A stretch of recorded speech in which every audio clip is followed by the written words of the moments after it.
আজকে আমি পূজার লাগে একটা গিফট আনছি। আমার কাছে একটা জিনিস চাইছিল কিন্তু আমি দিতে পারছি না, কিন্তু হয়তো বা এটার থেকেও বেশি একটু ইম্পর্টেন্ট। তোমরা সবাই দেখো এটার মধ্যে কী আছে। আমি চাই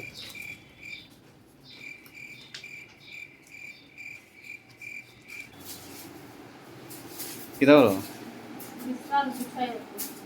আরে তোমার লাগে আমি একটা সেরা একটা গিফট আনছি।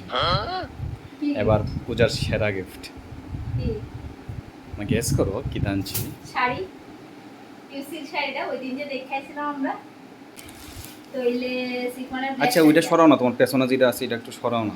না আমি একটু ধার দিতেছি। আচ্ছা এটা পিছনে রাখো না, পিছনে রাখো। হ্যাঁ এখন ঠিক আছে।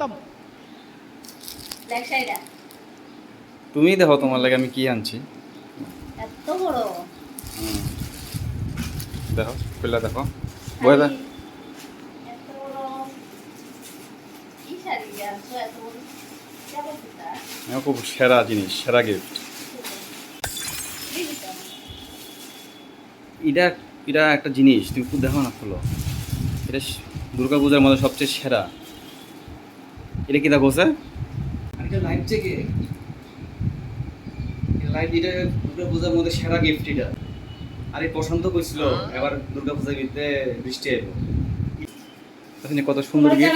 লাইট জায়গাটা আরে তোমার বাঁচাইবো, শাড়ি ফাড়ি কিনে তোমার কি হইব, সব যাবো গা বৃষ্টির মধ্যে, বন্যা দিতে যাবো গা, ফ্লাড হইব। আবার এলাকা মিটা আনছি। আরে কি